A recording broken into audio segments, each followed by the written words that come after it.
Research regarding Native American astronomy has recently begun to gain headway in archaeoastronomy. Let's look at the ways native cultures in the Americas use the Sun-Earth connection. Nancy Maryboy and David Begay are two indigenous astronomers from the Navajo Nation. Yat-eh, hello. We're here in Hovenweep National Park in southern Utah. I'm a Cherokee Navajo. I live not far from here, and I'm an educator on the Navajo Nation. A cultural astronomer means you deal with the astronomy of your own culture, and we put things within the context of a native worldview. Right behind me on the boulder, you can see an indication of a solar phenomena.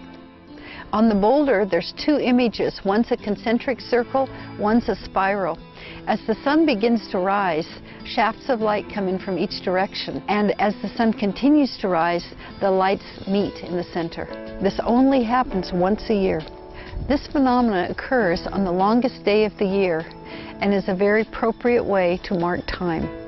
This can be a very harsh environment to live in. It can be hot, it can be cold, and it can be very dry.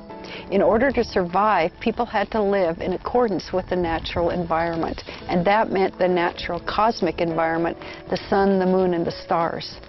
It was very important to track the path of the sun and the moon and certain constellations, and to do that, people used natural markers like petroglyphs and sun and moon alignments. Remember, there was no watches, there was no timekeepers, there was no calendars. My name is David Begay. I am a cultural astronomer. I've been living out here for many years. My clan is Maidishkijni. This clan is a descendant from the Jemez Pueblo people. And here is one of the structure at Hovenweep National Monument. This structure had many purposes, one of which was an observatory. The ancient had a profound respect for the movement of the sun and the stars. On the longest day of the year, the sun shines through an opening and the light falls on a marker. What people experience here is really a cultural experience. It's a whole life experience.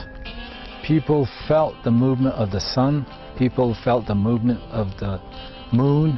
It was a daily experience. Among the Navajo people, for the sun, when it reaches summer solstice, it's a total life experience. People used to talk about the solstice being a 4-day phenomenon. People used to say, the sun spent 4 days before it starts moving back the other way. So it's really something that was experienced, it was talked about, it was a part of the culture, it's been passed down through the generation. I think people talk about these movements in terms of days. I'm not sure if you can really call it special math. I don't think tracking the sun down to the second was important at that time. These buildings and boulders are remnants of ancient civilizations, much like the ruins in Rome, the ruins in Greece. And today, they're still very relevant to us out here in the Southwest. We still see the same sky, and we're in awe of the technology that was employed to build these buildings and capture these solar and lunar alignments. Today, we look in the sky, we use some of the same knowledge that the ancestral Pueblans used. We use it for planting, we use it for setting ceremonies, and we use it to keep the earth in order. The balance between earth and sky is still very important to Native peoples.